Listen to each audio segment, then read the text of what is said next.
Hola amigos, ¿cómo están? Los saluda Mary Vagamonde Quinteros, abogada especialista en tributación. Conforme hemos conversado en los videos anteriores, hoy vamos a tocar la tercera parte de nuestro curso de determinación y declaración del impuesto a la renta de tercera categoría. Dentro de los temas de los cuales vamos a conversar el día de hoy está referido a el costo computable. Y dentro de costo computable vamos a abordar aquellos elementos que exigen la norma tributaria para poder aplicar el costo computable respecto de nuestros ingresos y en función a esto pues determinar cuál es la renta bruta del ejercicio 2020.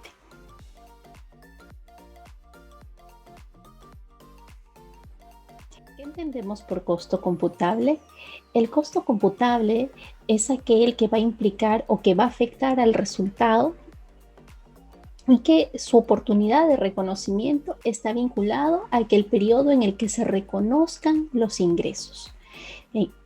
Entonces, cada vez que reconocemos un ingreso, vamos a analizar cuál es el costo computable vinculado a ese ingreso.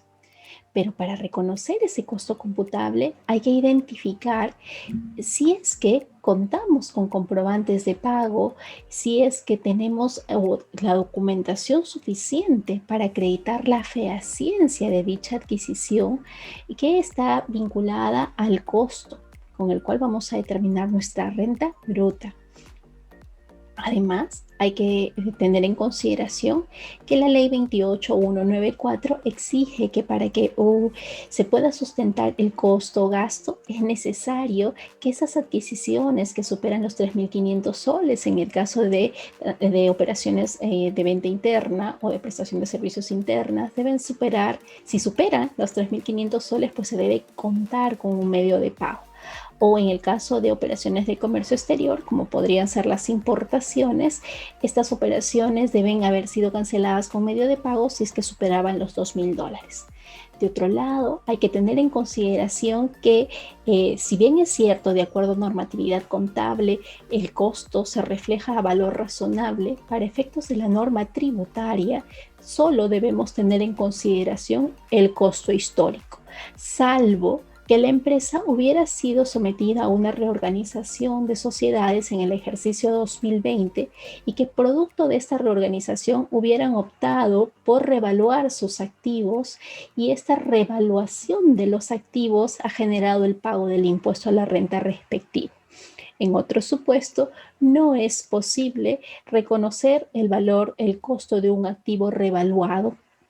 Y en el caso de existencias, la ley del impuesto a la renta no ha previsto como costo la desvalorización de existencias, sino que lo ha considerado como un gasto, la desvalorización de existencias entendidas como la merma, el desmedro o las pérdidas que se generen por robo, hecho fortuito o fuerza mayor. Hay que identificar entonces las diferencias entre la normativa tributaria y la normativa contable. Otra diferencia que se puede generar es la vinculación a la depreciación de aquellos activos que estén destinados a la producción. Estos activos destinados a la producción, su depreciación va a estar determinada o va a incidir en la determinación del costo computable, ¿sí? Pero teniendo en consideración siempre que de acuerdo a norma tributaria tenemos tasas límites, tasas máximas que podemos utilizar.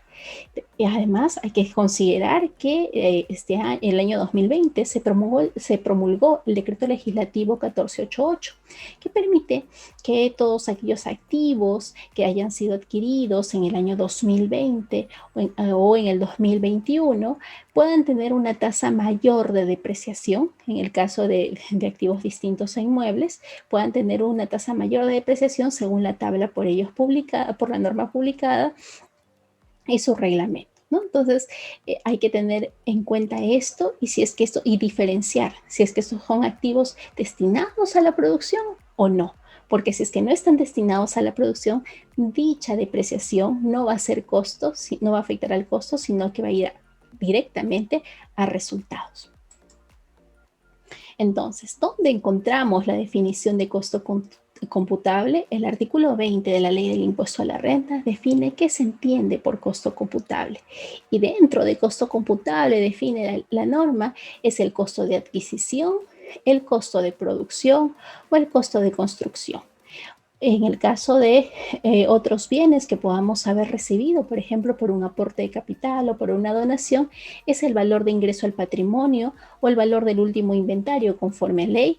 Y a estos costos hay que adicionarle los costos posteriores, aquellos costos vinculados a la puesta en funcionamiento de un bien, a la puesta en operatividad de este bien. Asimismo, dentro de otros costos posteriores, el artículo 41 de la Ley del Impuesto a la Renta permite que se pueda considerar como un costo posterior también aquellas, aquellas mejoras, en el término legal se entiende mejoras, pero en el término tributario se le denomina costos posteriores que lo que hacen es mejorar o incrementar el valor del activo. Y en la medida de que incremente el valor del activo, va a formar parte del costo del activo y va a depreciarse también, y esta depreciación va a aplicarse al costo en sí mismo. Entonces, hay que tener en consideración estos supuestos y estas diferencias entre la norma contable y la norma tributaria. Ahora bien, desde el año 2013, la norma tributaria exige que para sustentar un costo, el contribuyente debe contar con comprobantes de pago. ¿Sí? Entonces, todos aquellos activos o todos aquellos bienes que van a formar parte del costo, es necesario que se cuente con el comprobante de pago. Aún cuando se traten de bienes adquiridos antes del año 2013, debemos mantener otra documentación que acredite la realidad, que acredite la fehaciencia de esas adquisiciones, de esos bienes que afectan el costo. ¿Por qué? Porque de acuerdo al Código Tributario, los contribuyentes tenemos la obligación de conservar la documentación que esté vinculada a la generación de la renta o la determinación de un tributo. Y nos dice este informe 162 del año 2006, la SUNAT, de que tenemos la obligación de mantener documentación, incluso de periodos prescritos, en la medida que esa documentación va a coadyuvar a determinar una deuda tributaria no prescrita.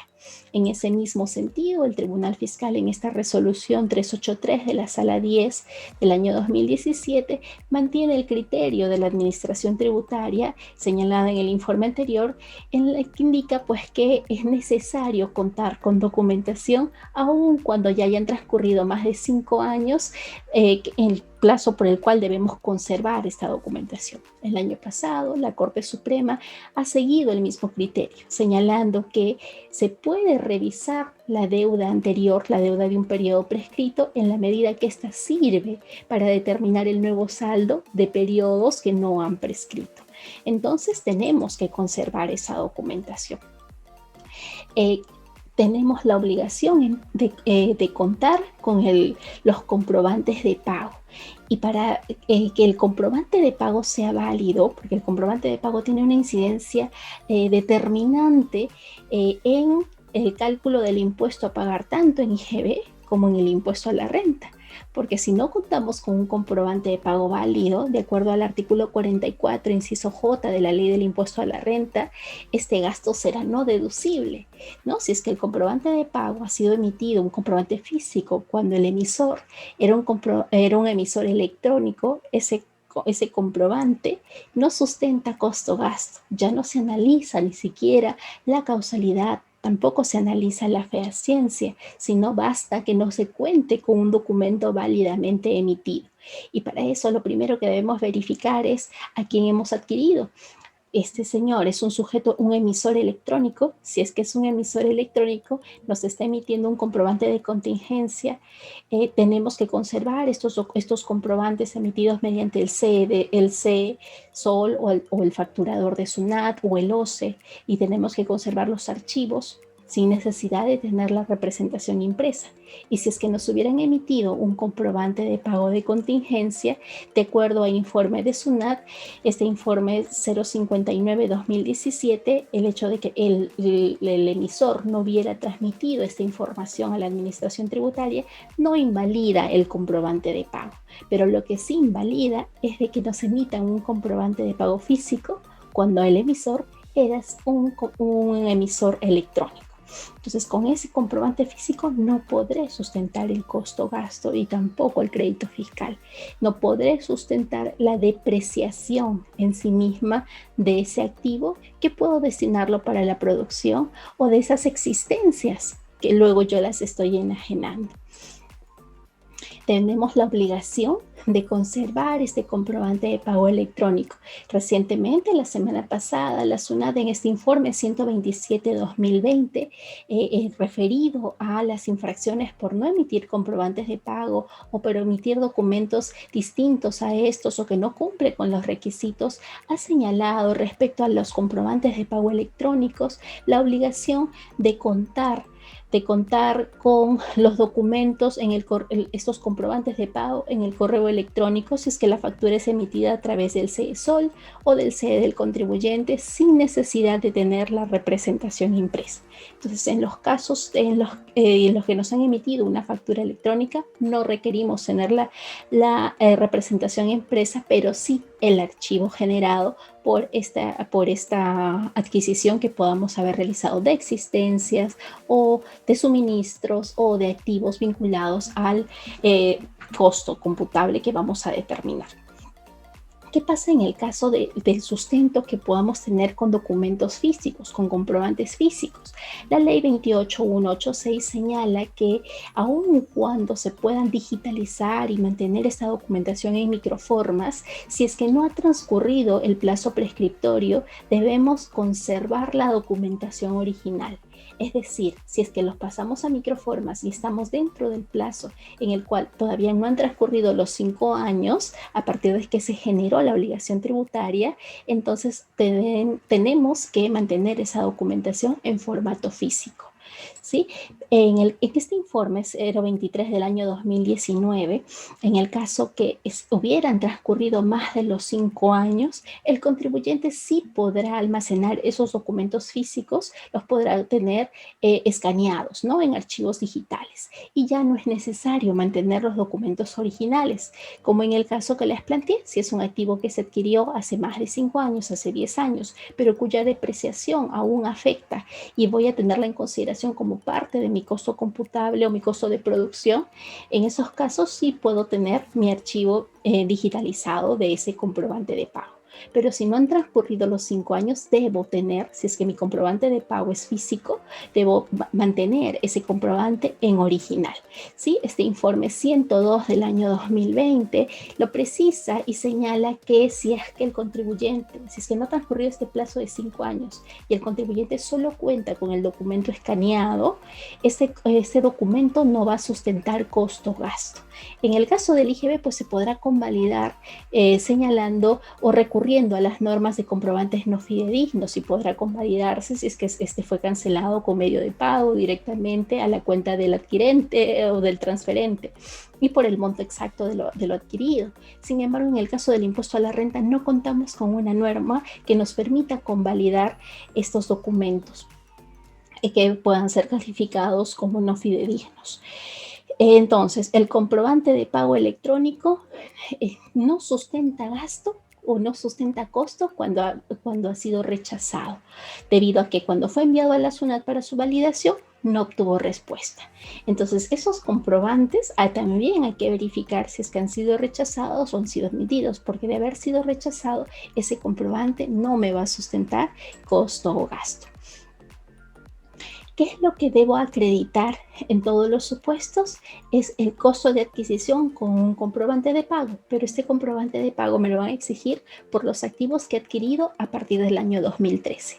Este informe 017 del año 2016 de SUNAT señala que si es que el activo puede ser adquirido con anterioridad al año 2013, pero está siendo utilizado para la determinación de deuda tributaria del año 2013 en adelante, de igual forma se debe contar con el comprobante de pago.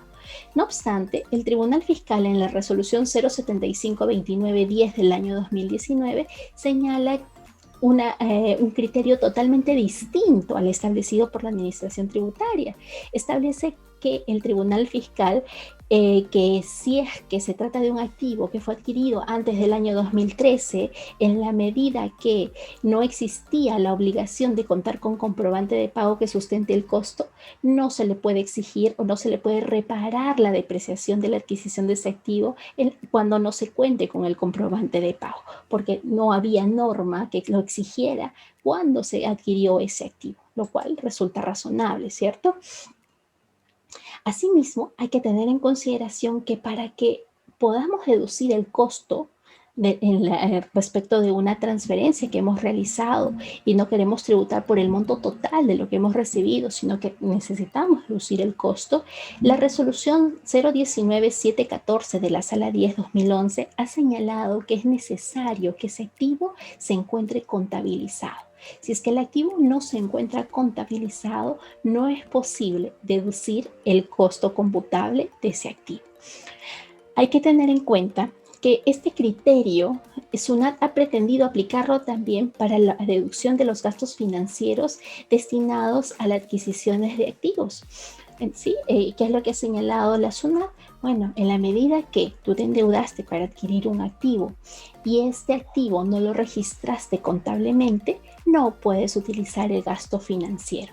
Al respecto, el Tribunal Fiscal ha señalado que para utilizar el gasto financiero lo que se tiene que acreditar es la causalidad, esto es, que el activo haya estado vinculado a la generación de renta gravada, mas no se le exige la contabilización, supuesto distinto al que se produce en el caso del costo computable.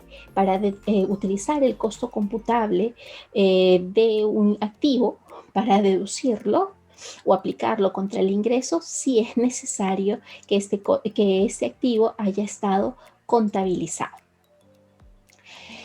Asimismo, toda existencia, todo suministro, todo activo que esté vinculado al costo computable, al igual que el gasto, tiene que ser cancelado mediante medio de pago. Nos obliga la ley 28194 que todas las adquisiciones que superen los 3.500 soles debemos pagarlo mediante los medios de pago reconocidos como tales, los cheques, las tarjetas de crédito, las órdenes de pago, los depósitos en cuenta, ¿no? Las transferencias bancarias. Y en el caso de operaciones del comercio exterior, tiene que tratarse de operaciones, por ejemplo, importaciones que superen los $2.000, tenemos la obligación de contar con el medio de pago. ¿Qué es lo que nos dice el Tribunal Fiscal respecto a las constantes observaciones que la Administración Tributaria ha tenido respecto al costo por la no utilización de medios de pago? Y es que en esta resolución muy interesante 3378-11-2020, en la que el contribuyente no contaba con las constancias de las transferencias, pudo acreditar mediante el reporte de transferencias proporcionado por el banco, los cuales estaban plenamente relacionados con las operaciones de las facturas de las adquisiciones de las existencias, que se había utilizado el medio de pago, y esto fue validado por el Tribunal Fiscal. ¿Sí? Entonces tenemos que los reportes de transferencias bancarias acreditan la utilización de medios de pago. Asimismo, se acredita la utilización de medios de pago aun cuando el cheque con el que se pretende acreditar esta cancelación sea emitido por un monto menor. Quiere decir de que si es que la operación estuvo sujeta a retención o a detracción o tal vez una compensación, si es que el contribuyente acredita con la documentación pertinente, se puede acreditar que la totalidad de la operación fue cancelada con medio de pago. recuerden que se tiene que cancelar la totalidad de la operación. Si es que una parte de la operación no fue cancelada con medio de pago, se desconoce todo el costo computable y no es que se trate de manera proporcional, se reconozca solamente lo que se canceló con medio de pago y lo que no se canceló con medio de pago no se reconozca, no, sino que tiene que tratarse la totalidad de la operación que haya sido cancelada con medio de pago. Además, hay que verificar también que la administración tributaria solo nos puede desconocer esta utilización o no utilización de medio de pago únicamente cuando se hubiera producido el pago de la adquisición. Si es que se trata de una adquisición pues que todavía no ha sido cancelada al cierre del ejercicio 2020, pero ya se generó el ingreso, es posible deducir ese costo. ¿Por qué? Porque la exigencia del medio de pago solamente se reconoce o se tiene en consideración cuando la operación ha sido efectivamente cancelada. ¿Y qué sucede en el caso de que la operación haya sido cancelada, pero no directamente al emisor o al proveedor, ¿sí? De las existencias, el activo o de los suministros, sino que fue cancelado a un tercero y que puede ser el trabajador de la propia empresa adquirente? En esta interesante resolución, la resolución 15953 de la Sala 4 del año 2013, el Tribunal Fiscal señala que la ley 28194 no exige que la utilización de medios de pago requiera que se acredite la cancelación al emisor del comprobante de pago. Así tampoco exige de que el pago sea realizado por el propio adquirente. Basta que se acredite que se utilizó medio de pago para considerar, sea que lo haya pagado un tercero o que se haya pagado a un tercero también, que se utilizó este medio de pago. Como mencionamos al principio, el costo computable se relaciona a la generación de un ingreso. En el video anterior conversamos respecto al devengo del ingreso. En el costo computable, el devengo del ingreso proviene de una asociación directa entre el costo con el ingreso, lo que implica que ambos conceptos se afectan a resultados de forma simultánea, ¿sí? No puede haber costo si es que no hubo un ingreso. Los costos están vinculados siempre, porque pueden ser costos de mano de obra directa, en el caso de servicios, costos de materiales directos, tiene que haber una distribución de los costos y los costos pues tienen que ser imputables de acuerdo, en el caso de servicios, a la relación o al desarrollo de estos servicios, a la prestación efectiva de estos servicios. Y aquí es trascendente la identificación del devengo del ingreso en el caso de las prestaciones de servicios de forma continua o aquellos que son liquidados, o en el caso de los bienes, de venta de bienes, es imprescindible acreditar cuando se devengó el ingreso, como mencionábamos en el video anterior, ¿no? En el caso del devengo del ingreso, cuando se produce el hecho sustancial, cuando se transfiere el riesgo sobre el bien, si es que se trata de una transferencia que se sujeta a un hecho futuro o un bien que no existe, cuando es que se devenga el ingreso. Ese devengo del ingreso va a determinar asimismo también la imputación de este costo. Entonces, la imputación del costo, de acuerdo a la resolución 042653 del año 2017, implica, según el Tribunal Fiscal, que el reconocimiento del ingreso también va a conllevar a un reconocimiento de costos de ventas en el mismo ejercicio, ¿sí? En el mismo ejercicio. ¿Qué otros conceptos podrían afectar el costo computable en el caso de existencias? Y en el caso de existencias, es la desvalorización en sí misma, la pérdida de valor, por cuanto puede haberse producido un desmedro, o un desmedro porque el bien se hizo inutilizable, o una merma porque disminuyó la cantidad del bien de acuerdo a la propia naturaleza del bien, o se produjo un hecho fortuito. Estos conceptos que se pueden producir, que se pueden acaecer en el momento de la producción, si bien es cierto, podrían pasar como un costo de producción, la ley del impuesto a la renta los ha considerado como parte del gasto, ¿sí? Y es un gasto condicionado, es un condicionado a que sea acreditado, informe técnico y demás documentación que lo vamos a analizar en el siguiente video. Entonces, la desvalorización de existencias producidos por estos supuestos no forman parte del costo computable. Lo ha señalado así el Tribunal Fiscal en esta resolución 9654 del 2017, en la que el Tribunal Fiscal señala que la merma, el desmedro y la pérdida extraordinaria son gasto y no forman parte de la desvalorización de existencias para efectos tributarios.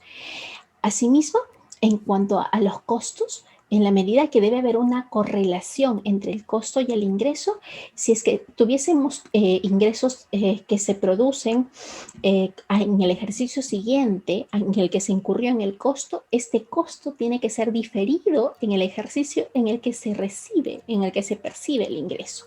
Esto usualmente ocurre en el caso de las empresas, por ejemplo, de agricultura, en las que producen pagan remuneraciones, fertilizantes, transporte de bienes o que forman parte del costo en sí mismo, del costo de producción, pero que recién se va a percibir el ingreso en el año siguiente. ¿Por qué? Porque la cosecha se produce en el año siguiente. Recién será en el año siguiente en el que, por ejemplo, esas remuneraciones de los trabajadores destinados a la etapa productiva es que va a considerarse como parte del costo. ¿Qué otros conceptos afectan nuestro costo computable? Habíamos mencionado que nosotros para efectos tributarios solo tenemos el costo histórico, ¿no? No tenemos una revaluación. La revaluación, la ley del impuesto a la renta, solo lo considera para la reorganización de empresas, solo para la reorganización en las que se toma el valor de los activos a valor del revaluado siempre que se haya pagado el impuesto a la renta. También hay que considerar esta depreciación vinculada a la maquinaria o a los activos que estén destinados a la producción. Sí, hay que tener en consideración que el costo de las existencias o los gastos indirectos que no sean de producción, en la medida que permitan contribuir a poner las existencias en su ubicación, que vienen a ser el costo de ventas, esto forma parte del costo del producto terminado, ¿no? Del costo del producto terminado. Cosa distinta ya será el costo de producción, que es el costo vinculado, por ejemplo, la depreciación vinculada a la maquinaria que es utilizada para la producción de determinados bienes. Esa depreciación va a formar parte del costo de producción de esos bienes. ¿Qué pasa si es que una empresa fue beneficiaria del leasing? El leasing le permite realizar una depreciación acelerada en función a los años del contrato. Entonces, esa depreciación acelerada, si es que se trata de la adquisición de un bien que va a ser destinado, de un activo que va a ser destinado a la producción, esa depreciación acelerada tiene que afectar al costo y no ir directamente al gasto. ¿Sí? Entonces hay que tener en consideración esta identificación entre los bienes adquiridos que están destinados a la producción como de aquellos que no, porque si es que están destinados a la producción estos activos, su depreciación no va a ir a resultados, sino que va a afectar al costo. En este interesante informe 187 de 2001, SUNAT, la SUNAT señala que para poder depreciar un bien, primero hay que identificar una causalidad expresa, es decir, que este bien tiene que estar destinado a la generación de renta gravada. Si es que está destinado a la generación de renta gravada, podemos depreciar. Asimismo, hay que identificar a partir de cuándo es que se puede depreciar y dentro del cómputo de la depreciación está vinculado al inicio de la actividad. ¿Cuándo es que el activo ya está vinculado a la generación de renta gravada? Cuando éste empiece a operar, cuando éste inicie su operación, la empresa inicie su operación, es que recién es que se puede depreciar este activo. Entonces, surge la interrogante: ¿qué ocurre en el caso de aquellas empresas que, producto de sus actividades, por ejemplo, las empresas pesqueras, las empresas dedicadas a la agricultura, o aquellas empresas que durante algunos periodos del año tienen una suspensión de actividades? ¿Qué pasa con estas empresas? En este interesante informe, la SUNAT precisa que la ley del impuesto a la renta y las normas, la NIC 2, no han previsto una suspensión del cómputo de la depreciación para aquellas empresas cuyas actividades tengan suspensiones involuntarias dentro del año. ¿Qué sucede entonces con las suspensiones que se produjeron producto del estado de emergencia decretado por el COVID? ¿Esta suspensión es una suspensión voluntaria? No. No es una suspensión voluntaria. ¿Se podría o es una suspensión mandada por ley? Sí. Se podría decir que también se puede suspender esta depreciación.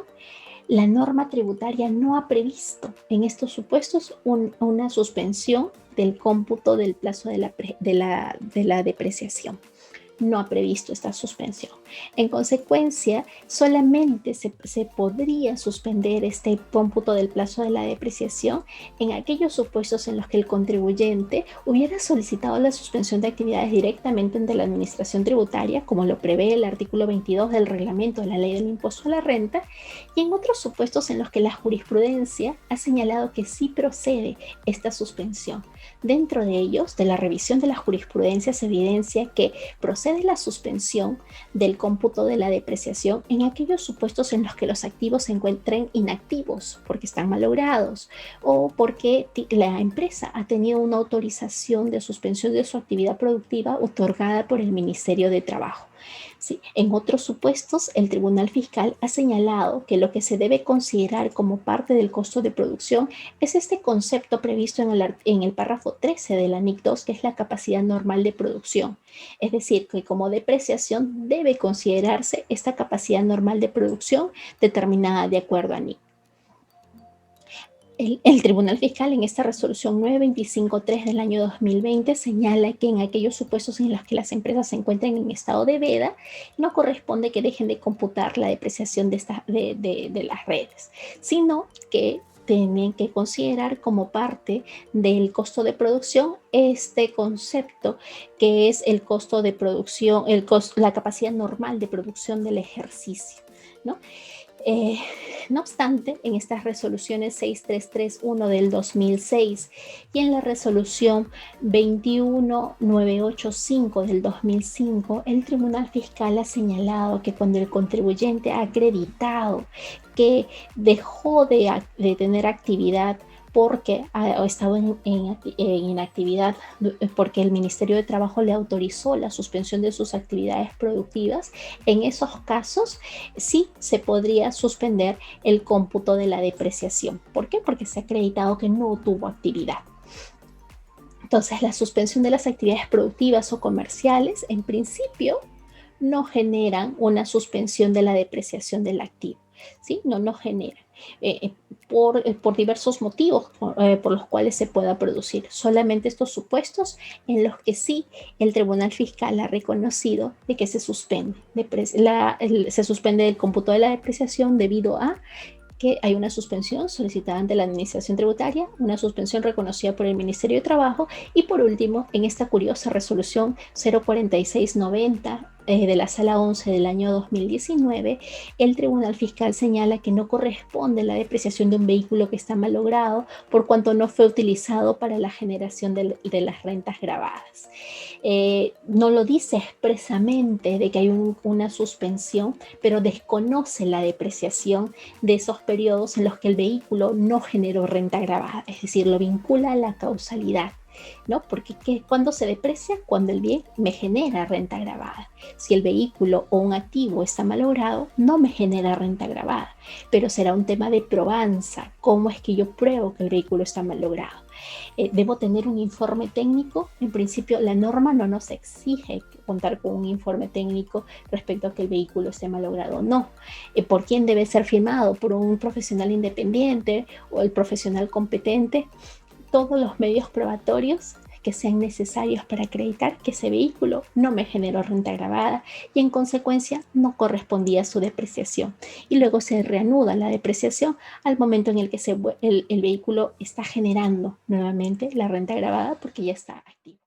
Bien, eso es lo que quería compartir con ustedes respecto al costo computable, la necesidad del sustento documentario del costo computable y la depreciación vinculada, únicamente vinculada a la producción, con cargo a que en el siguiente video vamos a analizar los gastos deducibles, dentro de ellos los principales y controvertidos en los que hemos incurrido en el ejercicio 2020: gastos financieros, depreciación, provisión de cobranza dudosa, remuneración por exceso de valor de mercado.